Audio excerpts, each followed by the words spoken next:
Bom dia a todas e todos. Estamos iniciando hoje o terceiro dia do sexto CIMIBA, mesa número 5. Gostaríamos mais uma vez de renovar os nossos pedidos de agradecimento à FAPEAM, que tornaram possível a realização desse evento, com todo o apoio financeiro e logístico. Então, passaremos sem mais delongas a primeira comunicação do dia, que é do Diogo Ramon e da Natácia Oliveira, intitulada Sertão, Cena e Canção, processo criativo cênico com músicas caipiras e sertanejas. Você pode iniciar então, Diogo, por favor? Tudo bem.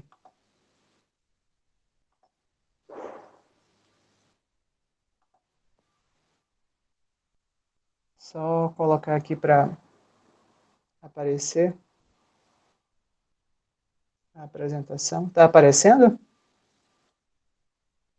Ainda não.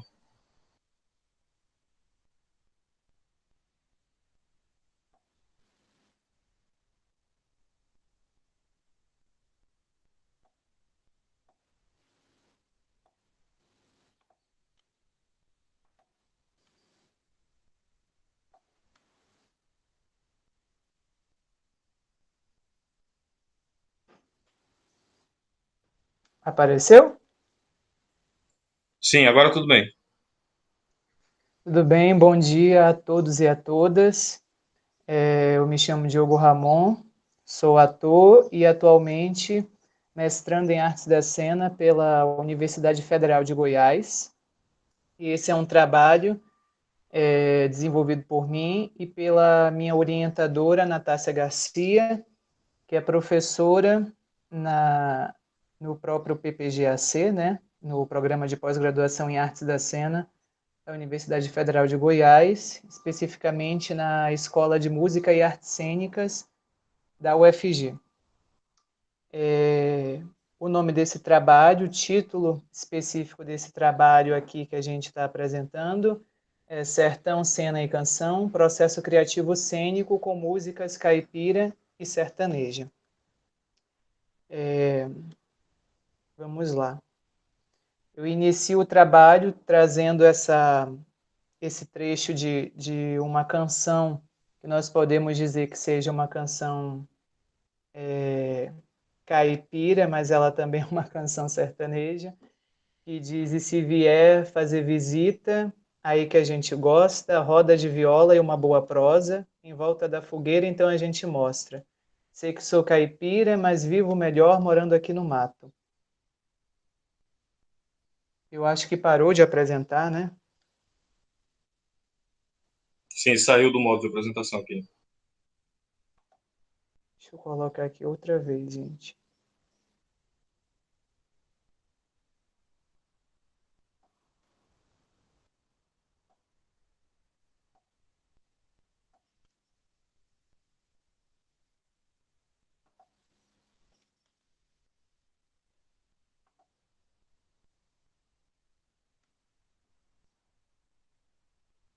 Então, continuando, esse trecho dessa canção como uma introdução mais poética do trabalho e vamos lá iniciar.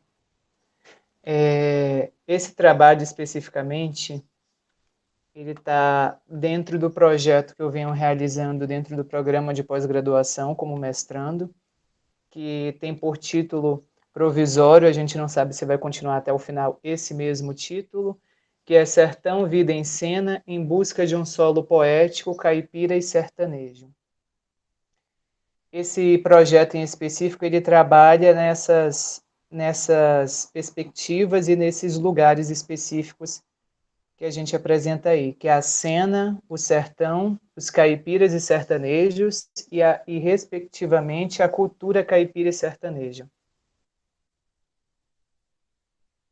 Eu acredito que vai ficar caindo, gente, desculpa. Se não funcionar, eu vou continuar sem a apresentação.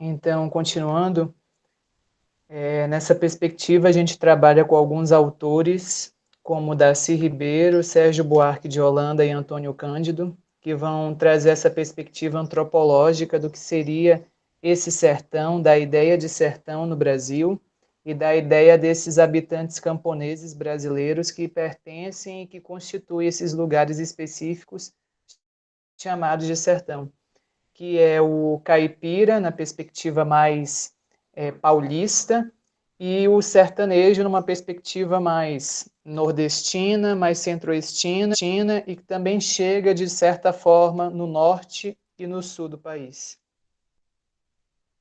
Nessa perspectiva, a gente vai trabalhar especificamente com as manifestações populares e festividades caipiras e sertanejas, as representações na arte dos caipiras e dos sertanejos, e, respectivamente, do sertão e dessa atmosfera de sertão, das manifestações populares e a música, já que não tem como pensar cultura caipira e sertaneja sem falar de música caipira e música sertaneja. E é justamente esse fragmento da pesquisa, essa perspectiva da pesquisa, que a gente trabalha nesse artigo apresentado no seminário. Para isso, a gente parte da ideia de pensar essa música caipira e essa música sertaneja por dois pontos de vista, que são levados em conta autores lá da década de 70 até autores da nossa atualidade. Para isso, a gente fala, primeiramente, de autores como Valdemir Caldas, que tem trabalhos de 77, 87, que ele entende a música caipira e a música sertaneja como não sendo a mesma coisa e até sendo coisas bem diferentes, num sentido de que uma seja positiva e de que outra seja negativa. E com isso também com um certo apoio, mas não com um pensamento tão explícito como o dele, também Rosa Nepomuceno. Para isso, a gente usa uma fala específica do Valdemir Caldas, que ele diz o seguinte: há uma lacuna muito grande entre a música sertaneja e a música caipira. Apesar de a primeira ser utilizada determinados elementos estéticos formais, na segunda, hoje, em nada mais elas se identificam. Enquanto a música sertaneja tem hoje uma função alienante para o seu grande público, distanciando-o da sua realidade concreta, através do uso que a indústria cultural dela faz, a música caipira, bem ou mal, ainda possui a função de evitar a desagregação social do caipira paulista através das manifestações lúdicas, profissionais e religiosas. Caldas, 1977, página 145. E aí, numa outra perspectiva, numa perspectiva mais atual, a gente utiliza e se baseia em autores, se fundamenta em autores como Gustavo Alonso, com obras de 2011, o André Piunti, nas obras de 2015, e a Adriele Almeida, em obras de 2018, que já vem a música caipira e a música sertaneja. Eles se apoiam, eles leem esses autores antigos, que no caso são os primeiros dentro do espaço acadêmico a pesquisar e a falar de música sertaneja e música caipira, e eles lendo esses autores, eles já vêm com outro ponto de vista, um ponto de vista de pensar a música caipira inicialmente e a música sertaneja não como antagônicas, mas como influenciadoras uma da outra no sentido de estético, filosófico, social, político. É por isso que a gente coloca a perspectiva de autores contemporâneos como Almeida e Alonso apresentam esses gêneros musicais brasileiros dialogando entre si, seja em aspectos estéticos, filosóficos, ideológicos e éticos, mantendo semelhanças por meio da permanência em tradições, e que também se afastam em alguns casos por conta das questões ligadas à temporalidade, mudanças e posicionamentos.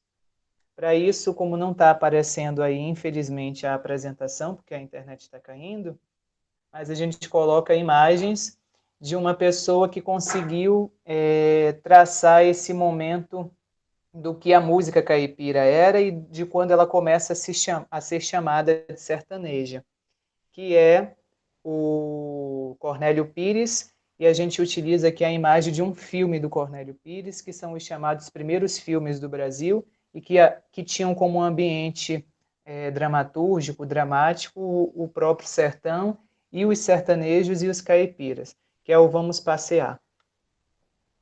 A partir daí, como metodologia nesse trabalho, a gente utiliza da contextualização histórica do gênero caipira e sertanejo, entendendo o próprio sentido da utilização do termo caipira e do termo sertanejo, haja vista aquilo que já foi pontuado no início, que o termo caipira está mais ligado aos camponeses, aos moradores do interior paulista e especificamente da Paulistânia, que era todo esse espaço antigo que pertencia ao centro-oeste inteiro, Mato Grosso do Sul, Goiás, e parte hoje, atualmente, de Tocantins, né, com a divisão, e de Mato Grosso do Sul também com a divisão de Mato Grosso, partes do Paraná e o Sudeste pegando Minas Gerais, parte de Espírito Santo, parte do Rio de Janeiro e São Paulo. E o sertanejo mais nessa perspectiva ali nordestina e que também alcança, de certa forma, o norte e o sul do país. A gente também traça uma análise reflexiva crítica acerca dessas músicas, pensando num sentido filosófico, estético, poético e político também dessas canções, dessas músicas caipira e sertaneja.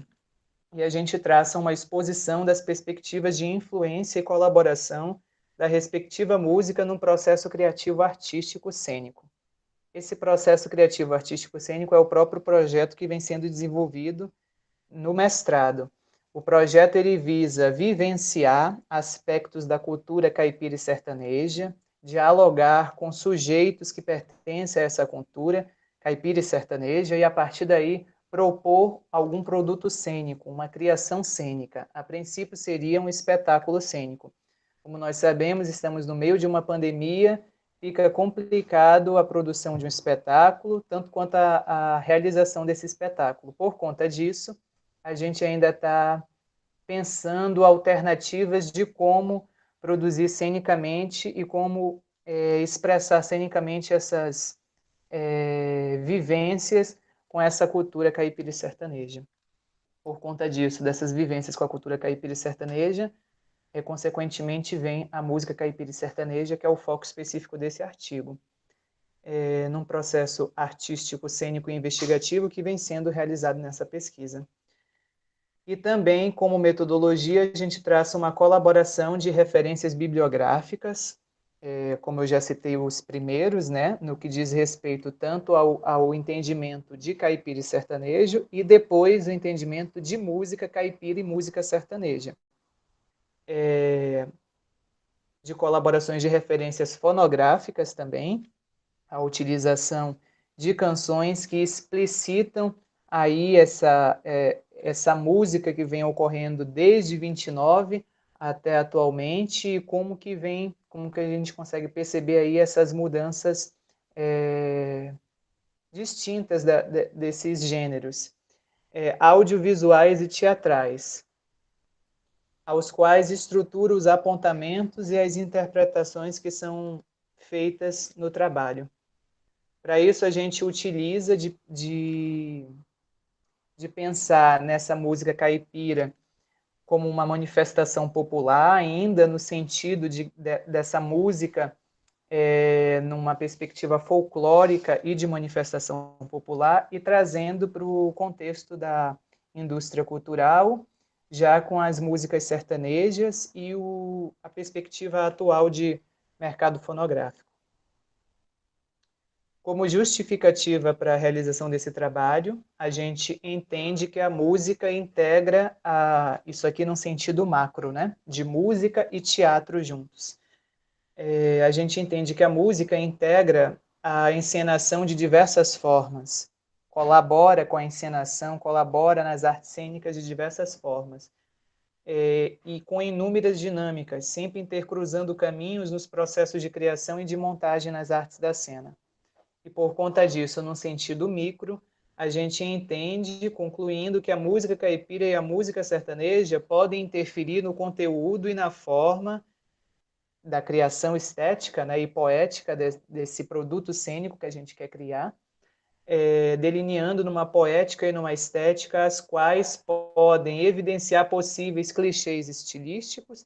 Aí é o ponto reflexivo crítico da presença da música sertaneja e caipira no trabalho, e também um caráter identitário, como que esses sujeitos que participam da pesquisa se sentem pertencentes e mostram isso como aspectos da própria cultura e da própria identidade deles, com a música caipira e a música sertaneja. Bem como pode vir a compor uma reflexão ou refletir uma realidade sócio-histórica e cultural, elementos que compreendemos ser fundamentais no processo criativo cênico, tanto no fazer cênico quanto na própria apreciação e recepção da obra de arte. Isso especificamente na justificativa. Nesse sentido, a gente mostra também trabalhos teatrais que já falaram sobre a música caipira e a música sertaneja, por isso a gente fala sobre a estrombótica história da música caipira, do Sofrendini, e também, já no sentido bem mais atual, o espetáculo musical Bem Sertanejo, que é uma obra do cantor Michel Teló, e que também aborda, não só no sentido dramatúrgico, histórico, de retratar a história da música sertaneja, mas no sentido mais de colaborador, tanto na temática desse produto cênico, como também no próprio conteúdo estético da própria obra cênica. As nossas considerações em processo são as seguintes. Nós entendemos que a música caipira e a música sertaneja está atrelada à cultura caipira e sertaneja, e não tem como pensar a cultura caipira e sertaneja sem pensar na música caipira e na música sertaneja. Por conta disso, a gente entende que a música caipira e a música sertaneja no processo criativo tem uma colaboração cênica, ela colabora no processo criativo do ator, que no caso é o próprio pesquisador, que sou eu, né? E interfere nesse processo de criação de personagens, de encaminhamento, de atuação nesse produto cênico. A gente entende também que ela colabora num contexto histórico, porque automaticamente ela vai contextualizar muitas coisas desse universo caipira e sertanejo, haja vista que a gente entenda a música sertaneja a partir de 1929, mas a gente sabe que a música caipira está aqui no sentido do Brasil, de entender Brasil, desde da mistura entre europeu, africano e indígena, e daí ela vem desde dos primeiros camponeses, dos primeiros sertanejos, habitantes desses sertões brasileiros. Então, ela há muito tempo já está. Por isso, ela colabora nesse sentido desse contexto histórico. Ela colabora também dramaturgicamente, porque ela compõe, ajuda a compor uma escrita cênica, uma escrita de uma dramaturgia, e no sentido de dramaturgia que nós falamos no sentido, para isso a gente usa a colaboração do Barba, do Eugênio Barba, que é no sentido de que são as várias dramaturgias sendo compostas, a dramaturgia das sonoridades, a dramaturgia do ator, a dramaturgia do próprio texto cênico, e por aí vai. E a colaboração social, antropológica e filosófica, porque a gente entende também que trazer um assunto desse para dentro da universidade, ainda que já exista, mas não tanto, é muito importante no que diz respeito à valorização da cultura popular, ao respeito aos saberes populares e todas essas perspectivas que com essa questão do teatro e das artes da cena podem colaborar bastante. E a gente finaliza usando as referências. Eu queria muito poder ter mostrado para vocês as apresentações aqui, mas infelizmente a internet não colaborou. As referências, como eu já disse, é do Gustavo Alonso, com Cowboys do Asfalto, a Adriele Almeida, que fez a dissertação dela falando especificamente sobre um quadro que tinha no programa Fantástico da Rede Globo, que falava sobre essa música caipira e sertaneja. O Eugênio Barba, do teatro, né? O próprio espetáculo Bem Sertanejo, do Michel Teló, o Valdemir Caldas, que é o que fala sobre aquele pensamento mais de que música caipira seria uma música pura e a música sertaneja não seria essa música pura, e nem entendia ela como arte, com o acorde na aurora. O Antônio Cândido, com a perspectiva de entender e de mostrar o caipira paulista. O Sérgio Buarque de Holanda, com Raízes do Brasil. Intérpretes do Brasil, com Antônio Cândido também. O Rock de Barros Laraia, com o Conselho de Cultura. Uma questão mais, a gente pode dizer, mais histórica, aí, de entender como que tem os preconceitos em volta da cultura caipira e sertaneja, com as obras do Monteiro Lobato, que vai tentar estimular o preconceito a essa cultura, com o Urupês e o Zé Brasil. A Rosa Nepomuceno com música caipira, Angelino de Oliveira com Tristeza do Jeca, a dita primeira música caipira do Brasil, que é de 18. O trabalho com a minha própria orientadora, que Diogo, vai falar do você pode teatro concluir, por favor? dialético. Você Posso pode sim, concluir? posso. E outros trabalhos que a gente tinha já realizado durante o ano passado, que também são usados aqui como referências. E é isso, gente. Obrigado. Bom dia. Obrigado, Diogo. Então, nós vamos prosseguir a segunda comunicação e você fica após a segunda comunicação, nós vamos fazer uma roda de perguntas e um debate, eventualmente, entre os dois comunicadores, tá? E eu te peço para ficar para essa próxima etapa. Então, nós vamos Tudo bem. passar já na sequência. Obrigado. Nós vamos passar já na sequência para a comunicação do Matheus Santo e Carolina Caneato, que será apresentada pela Carolina Caneato, intitulada O Desenvolvimento do Gosto Teatral, Investigações Preliminares com base na teoria do potencial de arousal ou arousal? Como é que se diz isso, Carolina? Arousal. Arousal, tá bem. Então eu falei direitinho. Então pode começar, por favor, Carolina.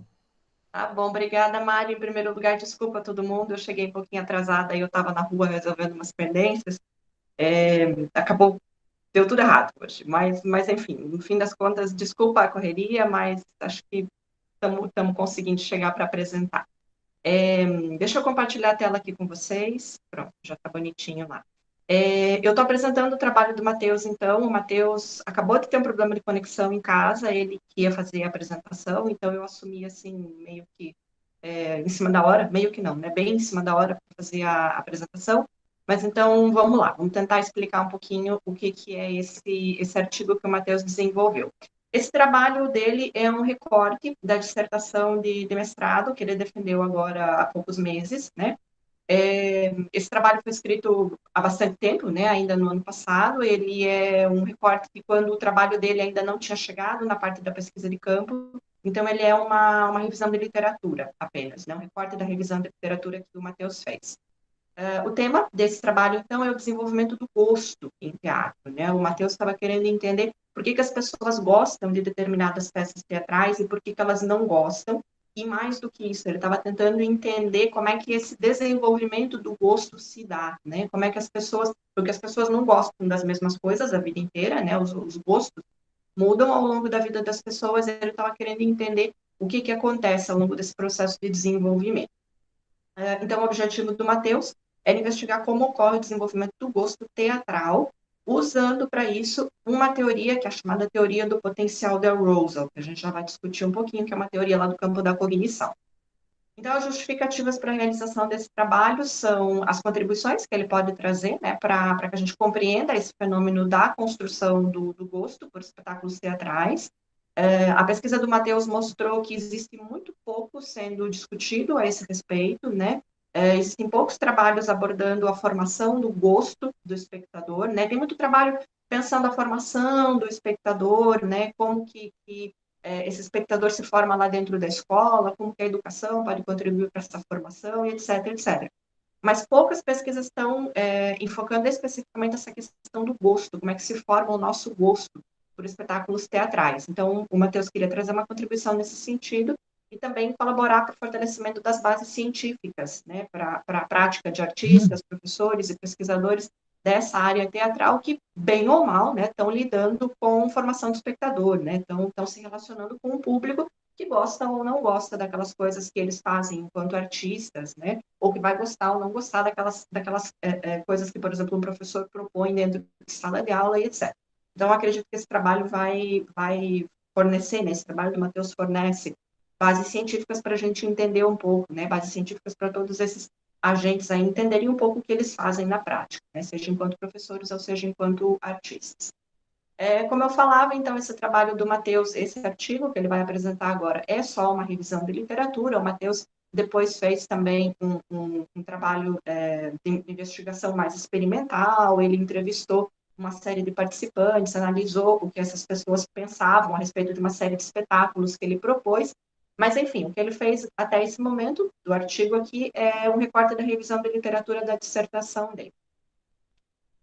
Então, vamos falar um pouquinho sobre essa literatura, essa teoria que está dando fundamento para o trabalho do Matheus. Como a gente dizia, é a teoria do potencial da Arousal, né? Essa teoria não é uma teoria recente, uma teoria da década de 70, que foi proposta por Berline, e com ela o autor busca explicar o gosto das pessoas por objetos estéticos. É interessante pensar que o Berline ele não foca a teoria dele no teatro, ele está pensando o gosto das pessoas por arte, de forma geral, né? Como é que ele está tentando entender, né, usando bases psicológicas, como é que esse gosto se manifesta, né? Por que pessoas gostam ou não gostam de certas coisas? Essa é a grande pergunta do Berline.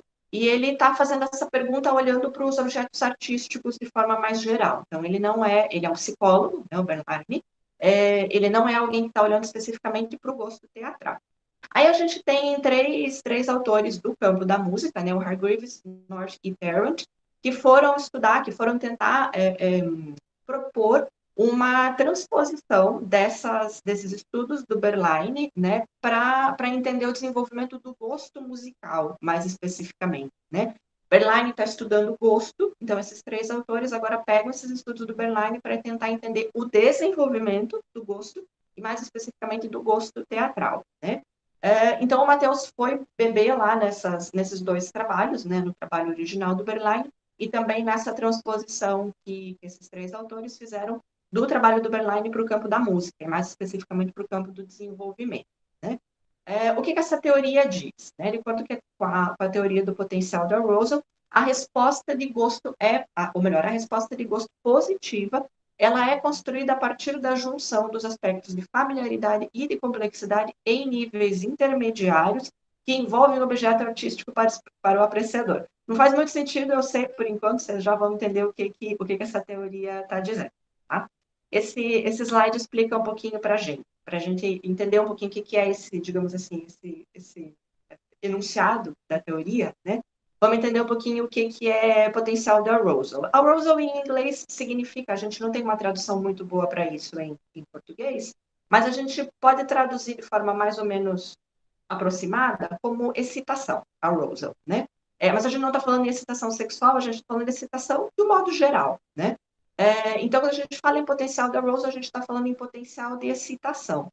E objetos artísticos, de modo geral, eles têm um potencial para nos excitar. Então, objetos artísticos, de modo geral, possuem um potencial de excitação. O Berline, quando ele foi formular a teoria dele do gosto, como é que o nosso gosto por objetos artísticos se manifesta, ele foi beber, na verdade, em uma outra teoria anterior, em um outro psicólogo anterior a ele, que é o William Wundt, que formulou o que a gente chama de uma curva de um invertido, que é essa que a gente tem aí na tela, né? Que explica para a gente, como está escrito ali, né, o valor hedônico das pessoas, que explica o prazer que as pessoas sentem, por exemplo, por apreciar coisas no geral, né, no mundo, aí na vida, e que o Berline usa essa curva do invertido aqui para explicar, na verdade, por que o prazer que a gente sente diante dos objetos artísticos. Né? O que esse gráfico aí do lado está dizendo para a gente? O que a curva do invertido diz? Ela diz que o valor hedônico ele é positivo, ou seja, que a gente sente prazer, que o nosso prazer ele é maior, que a gente gosta mais daquelas coisas que tem um potencial intermediário de arousal, ou seja, que tem um potencial intermediário de nos deixar excitados. Então, como vocês podem ver, o ponto mais alto do invertido, né, o pontinho mais lá para cima da curva, né, ou seja, que é aquele ponto que coincide com o valor mais alto de prazer, com os níveis mais altos de gosto, né, ele também coincide, se a gente fizer a comparação ali na linha horizontal, ele também coincide com o potencial de arousal intermediário, ou seja, quando a gente não está nem muito excitado, nem pouco excitado. Aí sim é que a gente gosta daquelas coisas, por exemplo, de uma peça teatral ou de uma música. A gente gosta daquelas músicas que nos provocam esse nível de excitação, esse potencial de arousal intermediário, nem muito alto, nem muito baixo. Né? Então, é exatamente isso que a gente diz aqui, né?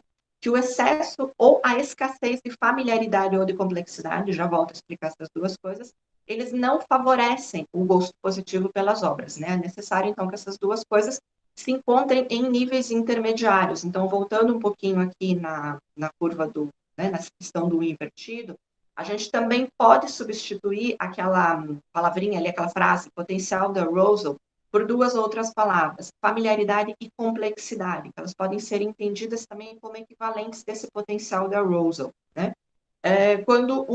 Vamos pensar numa música, né? Já que a gente parte desse campo, né? Já que Mateus partiu desse campo, né? Uma música, por exemplo, que a gente gosta dela, segundo essa teoria toda, porque ela tá num nível intermediário de familiaridade, ou seja, ela não é nenhuma música muito batida, uma música que a gente já conhece, que a gente já ouve há muito tempo, né? Controverso isso, mas enfim, né? A ideia da teoria. E também ela não é uma música completamente desconhecida, de uma linguagem que a gente nunca ouviu na vida, né? Esse tipo de experiência estética, inclusive, causa um estranhamento para as pessoas. Geralmente as pessoas tendem a não gostar de linguagens que elas nunca conhecem, né? Se a gente for pensar em música, por exemplo, música contemporânea, né? Alguém que nunca ouviu música contemporânea num primeiro contato, geralmente tem a tendência de não gostar logo de cara, né? De sentir, vamos pensar aqui naquelas linguagens mais atonais, né? Um ouvinte padrão geralmente reage desse modo, né? Mas não é só a familiaridade que intervém, também tem a ver com a complexidade, também tem a ver com o julgamento de complexidade que a gente faz da peça, né? Por exemplo, por que muitos ouvintes não gostam de música contemporânea? Não é só porque ela é pouco familiar para esses ouvintes, mas é também porque, por falta de contato com essa linguagem, ela também parece uma linguagem extremamente complexa, uma linguagem que a cognição da pessoa não consegue interpretar, não consegue atribuir significado, né? Por isso, o que vai acontecer, né? Agora eu chego no relacionamento dessas coisas com o potencial da Rosen, né? Quando a gente não está familiarizado e quando a gente julga como muito complexa, por exemplo, uma música que a gente ouve, essa música ela vai nos provocar um potencial de excitação, ela vai nos causar um potencial de arousal muito elevado, né? Ela vai excitar a nossa cognição de forma muito, muito, muito alta, né? E, consequentemente, a nossa cognição vai tender a barrar esses estímulos que estão vindo de fora, porque o nosso pensamento, a nossa mente, não dá conta de interpretar logo de cara aquilo, né? Então, é por isso que a gente fala desse o invertido, né? Quando o potencial de arousal é muito alto, ou seja, quando a complexidade é muito alta ou a familiaridade é muito baixa, a gente tende a não gostar daquelas coisas que a gente tá assistindo ou tá ouvindo, enfim, né? E o que o Mateus fala, só para abreviar um pouco aqui a questão, é que a gente vai pensar numa transposição a gente pode pensar numa transposição dessas ideias para o campo do teatro, né? Que a gente vai pensar em músicas, a gente pode pensar em espetáculos teatrais, né? E a gente pode pensar que, obviamente, nem todas as pessoas vão responder do mesmo modo a um espetáculo A, por exemplo, né? A gente pode ter espectadores que, por estarem num momento de desenvolvimento X, vão gostar daquele espetáculo, e outros espectadores, por estarem em outro momento, não vão gostar, né? E é mais ou menos isso que o Mateus tenta explicar para a gente aqui, nesse gráfico que a gente tem na tela, né? Vou ignorar o que está escrito ali, vou fazer a minha explicação. Né? Imagine, por exemplo, né, olhando para essa figura, na verdade não precisa imaginar, isso que essa figura está dizendo para a gente é que o espetáculo A, ele é para um ouvinte imaginário aqui, vamos pensar no João, qualquer pessoa aqui, né? O João, para ele, o espetáculo A é o espetáculo que ele mais gosta, dentro desses 3 possíveis aqui, A, B e C. E o João gosta desse espetáculo A, vamos supor que o João seja aqui um espectador em nível de desenvolvimento mais inicial, né? Alguém que está começando a ir ao teatro, alguém que está começando a se envolver com essa linguagem artística, consequentemente, alguém que já traz uma carga, uma bagagem muito grande de ter assistido filmes no cinema, de ter assistido talvez muita novela na TV, né? Ele já traz essa bagagem, mas está sendo, digamos assim, introduzido ao mundo teatral. Esse espetáculo A do João aqui, que é o espetáculo que ele mais gosta, ele provavelmente é um espetáculo, né, de acordo com as hipóteses que o Matheus traz aqui, ele provavelmente é um espetáculo que obedece à linguagem naturalista, ou seja, ele é um espetáculo muito próximo, né, em termos teatrais, daquilo que a gente vê no cinema, tradicionalmente, daquilo que a gente vê na novela, né, que é aquele cenário que tenta mimetizar a vida real nossa, que é aquele tipo de interpretação também que tende a ser mais naturalista e etc. Né? Diogo, está me ouvindo aí, se eu estou falando besteira, depois você me corrige. Enfim, isso seria mais ou menos o naturalismo, né? E esse espetáculo A, por que a gente considera ele aqui como... Por que a gente acha que ele vai estar no topo do gosto desse espectador em nível mais inicial de desenvolvimento? Porque ele justamente está num campo ali em que a complexidade dele não é muito alta, ou seja, uma linguagem com a qual esse espectador já está acostumado a lidar, né? Não é uma linguagem muito nova, portanto, nada muito complexo para ele entender, ele que ainda não tem muito contato com teatro, mas, ao mesmo tempo, esse espetáculo aqui, vamos dizer que ele esteja no nível intermediário de familiaridade, porque ele nunca foi assistido. Né? À medida que a gente tende a assistir muitas vezes um espetáculo também, o interesse, o gosto por ele se reduz. Né? A gente geralmente tende a gostar de novidades, né? Embora, evidentemente, algum grau de repetição sempre seja aceito, né? A gente pensa nas crianças. Criança gosta muito de ver um filme 20 mil vezes, de ouvir uma música 20 mil vezes, né? Mas é porque a criança também está sempre vendo alguma novidade naquilo, está sempre olhando algo que ainda não tinha visto antes, né? A partir do momento que isso se encerra, geralmente, o nosso gosto tende a cair, né? A gente tende a se desinteressar. E a gente pode pensar, de repente, por exemplo, nesse espetáculo C ali, em um espetáculo, de repente, muito assistido muitas vezes. O espetáculo B também a gente pode pensar, talvez substituindo ali o familiaridade pela questão da complexidade, ele pode ser um espetáculo, de repente, de baixa complexidade, por exemplo, uma peça infantil sendo assistida por um adulto, todo mundo vai tender a não gostar, porque vai achar muito, muito simplório, muito didática a forma como o espetáculo é proposto e etc. Né? Então, só agilizando aqui para eu não passar muito tempo, só encaminhando para as considerações finais. Né? O que o Matheus trazia como hipóteses nesse artigo dele? É que espectadores em fase de desenvolvimento mais inicial, eles podem apresentar um gosto positivo, né, como esse espectador imaginário que a gente acabou de falar, né? Ele pode apresentar um gosto positivo com mais frequência para espetáculos naturalistas, né? Que era isso que a gente está dizendo, né? Para espetáculos que se aproximam um pouco mais daquela linguagem que ele está acostumado a ver no cinema, nas novelas e tal. E é possível que esse espectador, numa fase mais inicial de desenvolvimento, não tenha muito gosto por espetáculos contemporâneos, né?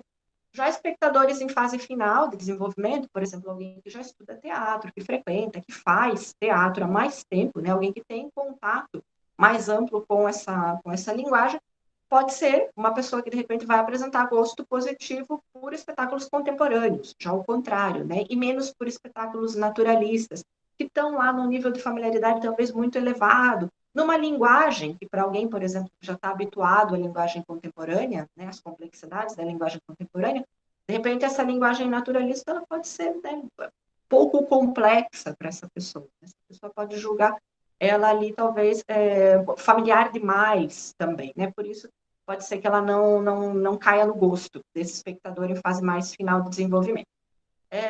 Então, em síntese, essa revisão de literatura que o Matheus fez, ela permitiu aprimorar a compreensão sobre o gosto teatral e entender um pouquinho como ele pode vir a se desenvolver. É lógico que ele está no campo das especulações aqui, né? Nesse momento, o Matheus ainda não tinha os dados que ele coletou posteriormente no mestrado dele, né?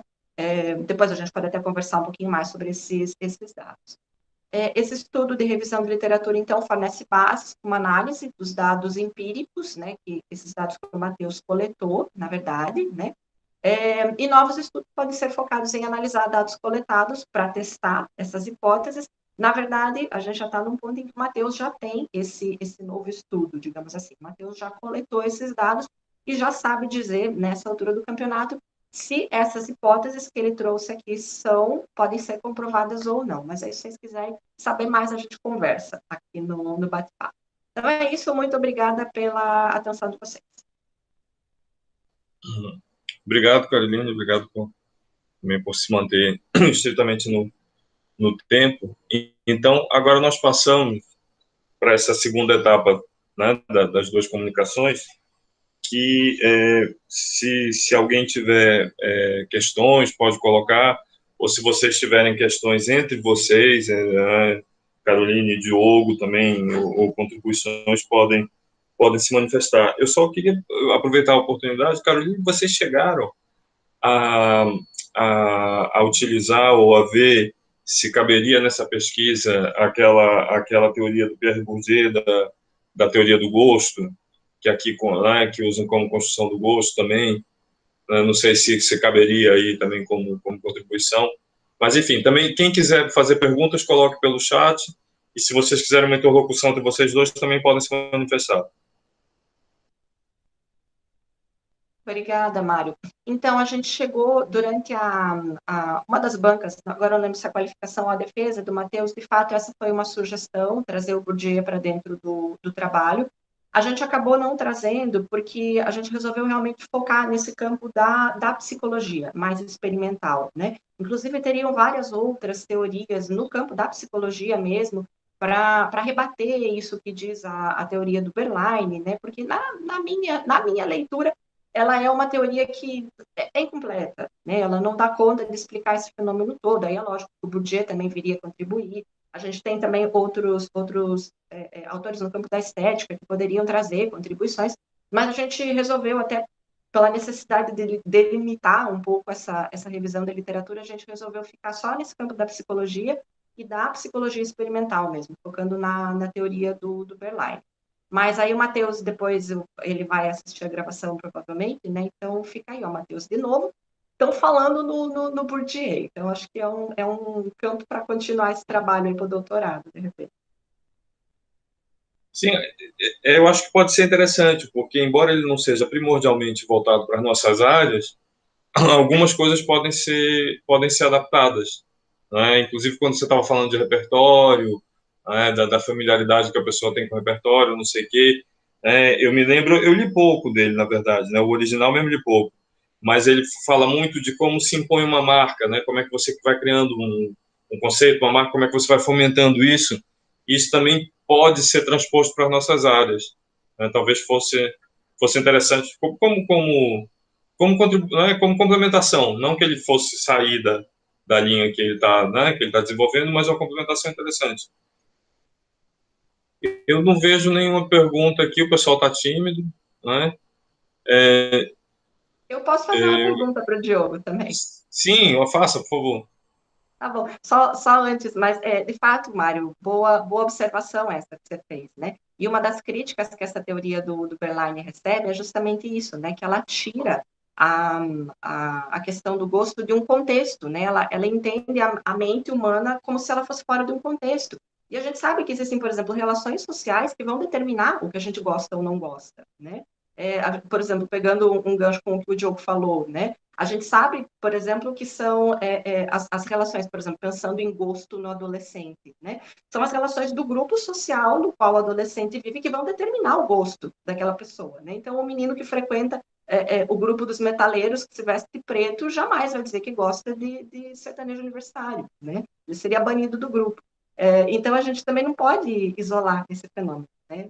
Obrigada pela contribuição, Mar. A pergunta que eu queria fazer para o Diogo, na verdade, tem a ver com o trabalho, mas é mais uma curiosidade um pouquinho mais geral, né? O Diogo está lá, foi aluno nosso aqui da UEA, né? Eu trabalhei com o Diogo, Parabéns pelo trabalho, Diogo, eu estava ouvindo aqui entre uma correria e outra, estava acompanhando o teu trabalho. Você sempre foi um menino muito sério, né? Então eu vejo que você está fazendo aí uma revisão de literatura toda profunda, tá? E se enfiando de cabeça nesse campo da música, né?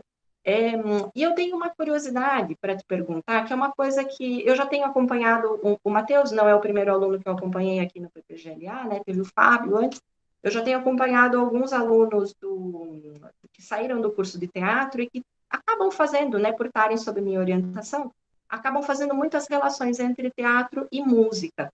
E uma coisa curiosa que sempre acontece nas bancas de defesa, de qualificação dos meninos, é que quando eles fazem esse tipo de relação, há quem se incomode, né, pessoas do teatro, há quem se incomode pelo fato de eles estarem indo buscar lá na música, lá em outra área do conhecimento, referências, ou no teu caso mesmo, né, até uma referência para a tua construção poética, né, não é só referência bibliográfica, mas é referência para, se eu entendi bem, né, para a tua construção, para a construção do teu espetáculo, né? Então, tem a gente que se incomode com esse tipo de estabelecimento de relações, né? Como se o teatro tivesse como é que a gente fala? Me fugiu a palavra. É como se vocês tivessem que venerar, digamos assim, uma área do conhecimento superior a vocês, tendo que buscar referência. Enfim, é mais ou menos a leitura que as pessoas fazem, sabe? Aí eu queria perguntar de você, que está lá em outro programa de pós-graduação, em outro estado, né, em outra universidade, como é que tem sido essa receptividade dos teus pares, dos teus professores, aí da área de artes cênicas, a esse diálogo que você está fazendo com música? Isso é bem visto? Ou também tem um pouco esse preconceito, digamos assim? Oi, professor, obrigado pela pergunta. É, Professor, eu vou falar mais pelo ponto de vista da minha orientadora, né? Que teve uma abertura muito grande para deixar que fosse realizado assim esse diálogo, né? Porque desde o início, quando foi pensado o projeto, eu disse que eu tinha esses 4 elementos específicos dessa cultura que ia ser estudada, que tinham que estar presente nesse trabalho, que eram as manifestações populares, a religiosidade no meio da manifestação popular, que são as festividades, o contexto histórico, né, dessa cultura e a música, querendo ou não, sendo estando presente, às vezes mostrando aquilo que às vezes no contexto histórico de uma leitura de livro a gente não consegue, mas por uma música sertaneja, uma música caipira, a gente consegue ligar e entender aquele sentido ali. Então ela foi muito receptiva, ela entendeu. Eu tinha até uma certa preocupação, nem tanto no sentido macro da relação do teatro com a música e do teatro e lá dialogar com a música. Minha preocupação maior era justamente de que música que estava sendo falada ainda, que era a caipira sertaneja. Mas ela teve uma recepção muito grande. Os outros professores, eles não nem concordaram nem discordaram, assim, eles só estiveram abertos a escutar o assunto e tudo mais, mas assim também de tecer alguma crítica, falar alguma coisa. Não falaram, não. É normal, né? Ninguém cria caso com isso. Sim. Legal, bom saber. Parabéns e sucesso na continuação da tua pesquisa. Obrigado, professora. Eu quero agradecer também a senhora, porque a professora Kariniato foi a primeira professora que me ensinou esses negócios de escrever artigo, de apresentar em evento, e ela me ajudou bastante. Por coincidência, o assunto do artigo que a gente escreveu junto era justamente sobre naturalismo, né, no teatro, né? Então tem tudo a ver com o que a senhora levantou aí sobre o Matheus. Obrigado. Obrigado, Diogo. Obrigado, Caroline. Caroline é um dínamo dentro do nosso curso, né?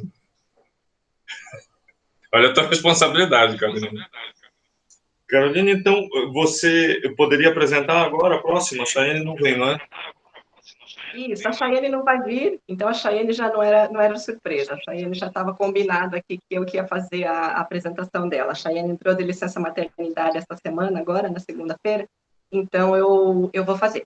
Ela gravou um vídeo, na verdade, esse artigo que a Chayane apresentou para o CINIBA, ela também apresentou numa disciplina que eu estava desenvolvendo com ela, né?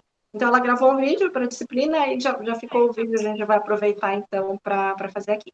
Eu vou colocar para tocar, então, o vídeo dela, daí depois, no final, a gente debate. São 15 minutinhos de vídeo. Tá ótimo, perfeito. Perfeito.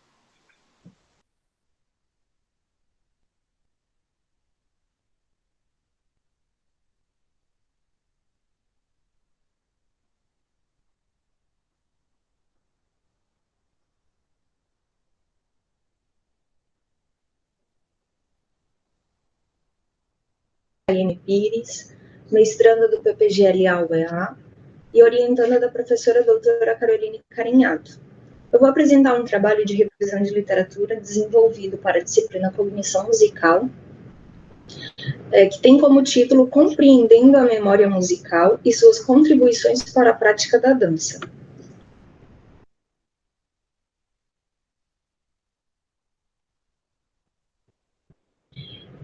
Certo que se pode dizer que existe alguma relação entre música e dança. A princípio, a gente precisa estabelecer isso, inclusive porque o senso comum apresenta a ideia de que a dança depende da música, porque há um conceito generalizado e enraizado na sociedade a respeito da dança que a define como um conjunto de movimentos ritmados, organizados em forma de coreografia.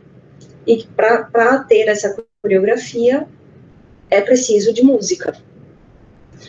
E também é certo que existe uma relação direta entre essas linguagens. Mas ainda que haja esse julgamento acerca da relação entre essas duas linguagens artísticas e que a música seja colocada até certo ponto como fator fundamental para se ter dança, ela parece assumir um papel acessório na prática.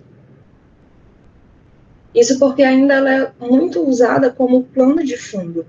E na maioria das vezes, ainda que o estudo sobre música seja considerado em alguns processos de criação na atualidade, fatores e discussões musicais importantes que poderiam contribuir para a prática da dança são ignorados. E este estudo pretende abordar uma dessas discussões em específico, que é a memória. Para isso, a gente busca entender, responder às questões. De que forma a memória musical e a compreensão sobre ela poderiam influenciar a prática da dança? Que paralelos poderiam ser estabelecidos entre a memorização em música e a memorização em dança? Mas, antes, por que tentar estabelecer uma relação entre memória musical e a prática da dança? Primeiro, o assunto é relativamente recente e complexo, principalmente quando a gente pensa no campo artístico da dança. E apesar de na música se ter mais estudos, ainda assim também é recente e, enfim, nós precisamos de mais estudos. Além disso, há uma relação direta entre música e dança que permite buscar nos estudos de cognição musical respostas aos questionamentos aqui abordados, relacionados ao conhecimento de dança. Essa pesquisa ela teve como objetivo investigar de que forma a memória musical e sua compreensão podem influenciar a prática da dança, partindo da identificação de aspectos comuns entre a memorização das linguagens artísticas destacadas. Dessa forma, serão abordados na sequência as relações da música com a prática da dança. Em seguida, vamos explorar estudos da área de cognição sobre a memória musical, apresentando as possíveis contribuições destes para o entendimento da memorização em dança. Em nosso primeiro tópico, música e dança caminham juntas, buscamos estabelecer a relação entre essas duas linguagens artísticas. É esperado que se pense que, de fato, a dança ela sempre está acompanhada da música, mas raramente se pensa no contrário. No entanto, Cohen nos mostra com seu estudo que a música não está sozinha e pode sim atuar com a dança e outras linguagens artísticas para além de ser fundo musical. A autora afirma ainda que a música ela envolve muito mais que ouvir e tocar, e nós acreditamos que, da mesma forma, a dança utiliza muito mais que a melodia ou o ritmo da música. Conforme se pode ver nos estudos apresentados por Cohen, as performances artísticas, elas têm estabelecido uma relação de contribuição umas com as outras cada vez mais evidente. Uma investigação realizada por Thames, Speckman e Wakefield, de 2008, sobre os efeitos da música no cinema, comparou os efeitos da música diegética, ela que está presente no ambiente, e da não diegética, que é apresentada como plano de fundo e adicionada após a criação de uma cena. E eles obtiveram como resultado que as diferentes formas de inserção e uso da música na mesma cena levaram a diferentes interpretações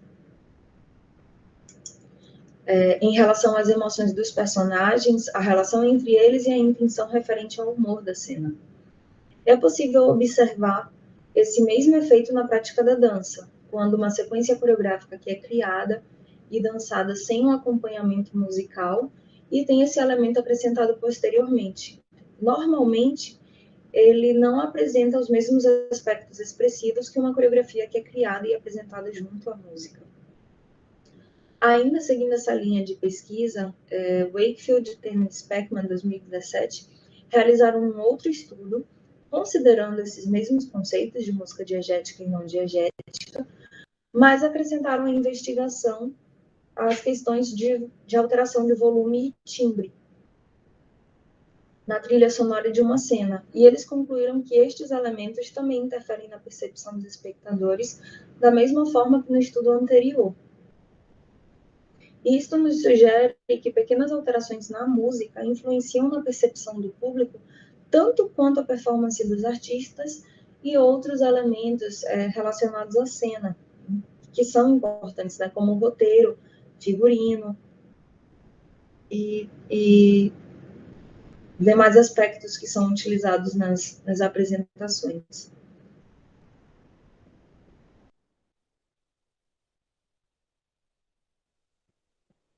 Ainda, uma outra pesquisa realizada por esses autores aborda um experimento perceptivo que buscou investigar os mapeamentos estruturais e expressivos entre música e dança através da análise estrutural da coreografia de Giorgio Balanchine, criada a partir do minueto no divertimento número 15 de Mozart. O experimento se deu em 3 etapas. Primeiro, houve a apresentação aos participantes da coreografia, depois da música e no final da coreografia com a música juntas.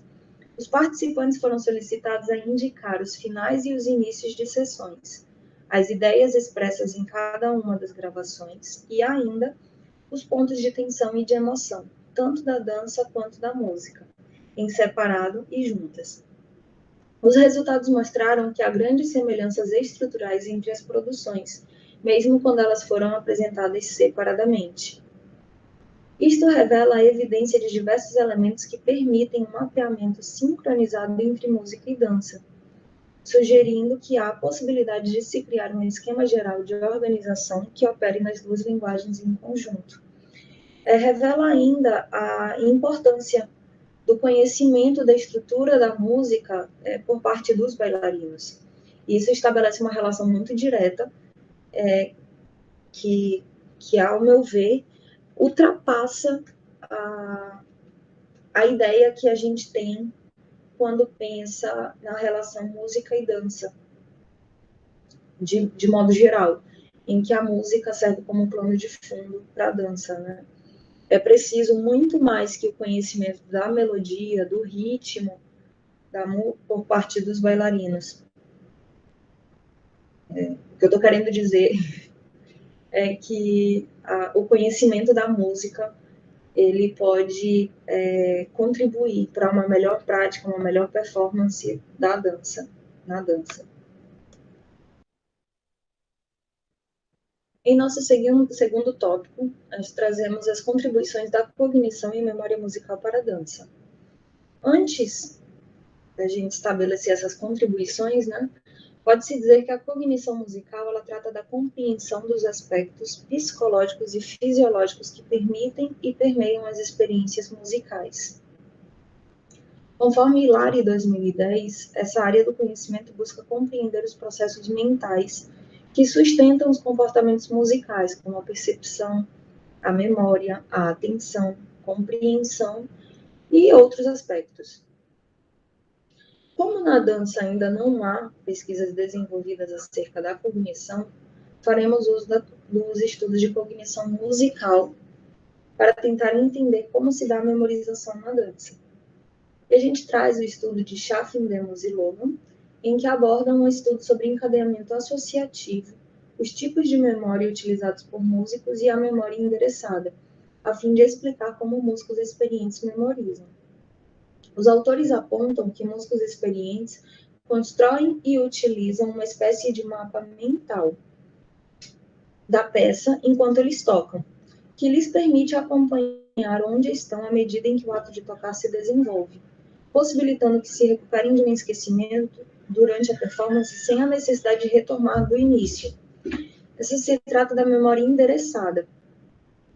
Por outro lado, músicos menos experientes, que aprendem por meio da memória espontânea, fazendo uso de cadeias associativas, não conseguem retomar ou continuar a execução de uma peça a partir da falha de memória. Porque eles unem inconscientemente porções da música, de modo que cada passagem indica ou puxa o que vem a seguir. Estes princípios se aplicam diretamente à prática da dança, visto que a maioria dos estudantes de dança também memoriza ou tenta, na maior parte das vezes, memorizar espontaneamente, utilizando-se de cadeias associativas. Aqui, nesse trecho de partitura de dança, na cadeia associativa, se o bailarino ele sofre uma falha de memória aqui no terceiro movimento, ele precisa retornar ao primeiro para poder continuar.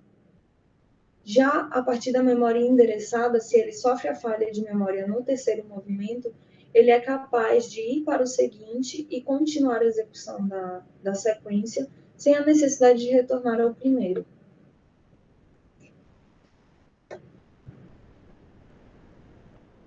Chaffin, Demos e Logan concluem que o famoso tocar de memória, que é o tocar a partir da cadeia associativa, que utiliza a memória espontânea, provoca muita ansiedade nos artistas, porque o medo de errar, de esquecer, toma conta. E da mesma forma acontece na dança. Mas, apesar disso, os músicos não desenvolveram ainda uma compreensão sistemática dos problemas envolvidos. E mesmo que alguns músicos saibam bastante sobre estratégias de memorização, esse conhecimento parece ser indisponível para a maioria, que a memorização é vista como um processo individual e misterioso, cabendo a cada pessoa encontrar seu método. O mesmo acontece na dança. Porque além de não haver muitos estudos sobre a memória e os seus processos, assume-se a individualidade das práticas mnemênicas, com a ideia de que cada bailarino memoriza da sua forma. E isso dificulta a investigação sobre novos métodos e compartilhamento de estratégias que possam contribuir com a prática da dança, sendo mantidos os processos de repetição e memorização por cadeias associativas, que, assim como acontece com músicos, geram ansiedade nos bailarinos. Contudo, nós acreditamos que, ainda que seja um processo individual, o conhecimento sobre os processos da memória e o seu funcionamento precisam ser compreendidos para que cada pessoa possa descobrir qual o seu melhor modo de memorizar, qual a sua forma, Por isso, Chaffin, Demos e Logan, 2016, abordam ainda, nesse estudo, uma breve revisão dos múltiplos sistemas de memória que julgam serem mais relevantes para a performance musical. E eu vou abordar de forma bem rápida aqui para a gente. A memória auditiva, que está relacionada diretamente ao encadeamento associativo, a memória espontânea, que permite ao músico saber que está no caminho certo, ao mesmo tempo que ativa a memória para o que vem a seguir. Então, enquanto ele está tocando, ele está sendo ativado, está sendo informado do que vem a seguir, que é justamente o encadeamento associativo. O desenvolvimento de esquemas auditivos para os aspectos musicais reduz o leque de possibilidades da lembrança, possibilitando aos músicos maior facilidade na recordação da música.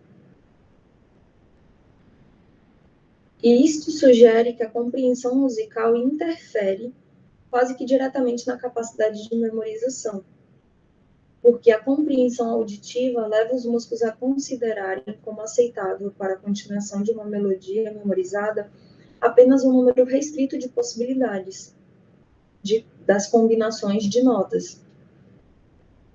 Isso demonstra claramente a importância da percepção musical na prática da dança, porque se para um músico é importante que ele tenha esse entendimento, essa compreensão de aspectos da música, na dança não vai ser diferente. O bailarino ele precisa conhecer a estrutura musical para que a memória dele seja ativada, para que a memória auditiva dele esteja ali em funcionamento. Eles trazem também a memória estrutural, que fornece um tipo de organização hierárquica e permite a criação de endereços de conteúdo, que se referem à memória endereçada que se utiliza de mapas mentais.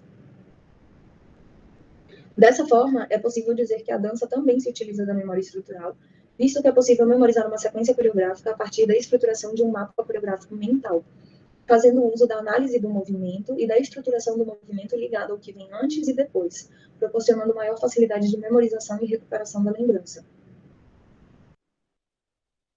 Eles abordam ainda a memória emocional e afirmam que é possível ver a contribuição da emoção para a memória e sua recuperação durante a performance nos casos em que o músico, em estudos laborais, é solicitado a tocar sem expressão. Acreditamos que na dança a memória emocional também auxilia o bailarino na recuperação da lembrança, através da relação entre as cadeias associativas e a memória endereçada, considerando que essa memória permite ao bailarino estruturar tanto música quanto dança, em etapas evolutivas, e marcar pontos de referência, formando um mapa mental a partir das emoções recuperadas. Por fim, eles abordam as memórias visual e linguística, que eu coloquei juntas, né? Porque elas parecem estar muito ligadas à memória endereçada, pois permitem ensaios mentais a partir da memória de trabalho e das imagens mentais, que atuam como uma representação da informação e possibilitam ao músico se encontrar facilmente sem que seja necessário rever toda a peça. Na dança, parece acontecer de forma semelhante. Da mesma forma que os músicos visualizam em suas mentes as partituras musicais, a fim de recordar um trecho específico ou mesmo toda a peça musical, bailarinos com boa capacidade mnemônica, eles conseguem visualizar e executar a sequência coreográfica mentalmente, para recordarem partes que desejam retomar. Lembrando lá da partitura coreográfica, o bailarino que tem essa capacidade, ele consegue ver a sequência coreográfica na mente e não tem a necessidade de, quando apresenta uma falha de memória ou que deseja lembrar da coreografia a partir de um ponto, ele não precisa retomar do início para saber qual o movimento que vem a seguir. Como acontece nas cadeias associativas, que eu preciso saber o que vem antes para lembrar o que vem depois. E quanto à memória linguística, na prática da dança está muito ligada à nomenclatura dos movimentos, principalmente quando se trata do ensino de balé clássico, em que se tem o francês como idioma e nem sempre é possível traduzir o nome de um movimento fazendo associação à sua forma ou à execução. Por isso, esse tipo de memória se faz indispensável na prática do balé, principalmente porque a memorização linguística permite o uso de imagens mentais para recuperar uma lembrança a partir da linguagem.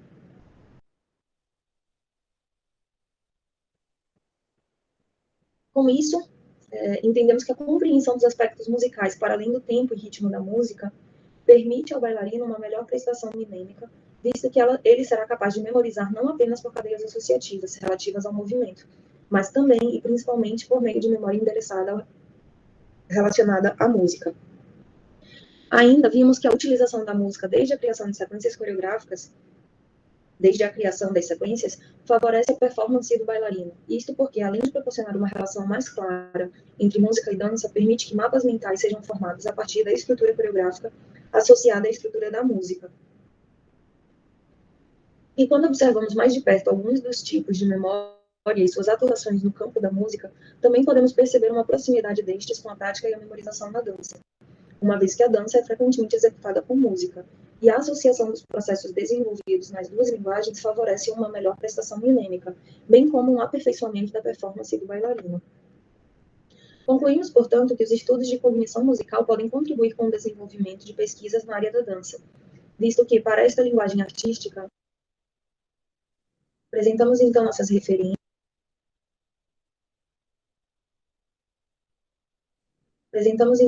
referências. No vídeo não deu para abordar de forma mais direta as relações que estabelecemos de música e dança, mas é possível ver no trabalho. Eu agradeço e é isso.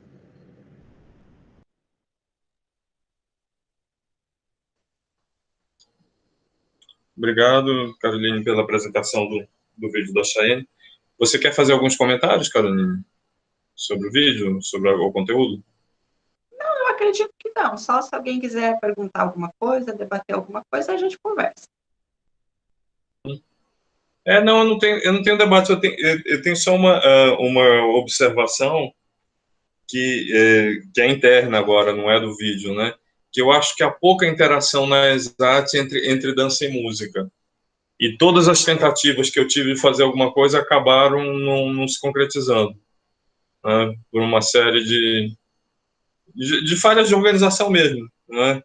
Eu queria fazer um projeto de música contemporânea com o pessoal da dança, aí a Carmen ia fazer, aí depois era o Francisco, aí depois era uma assistente da Carmen, e aí depois não aconteceu nada.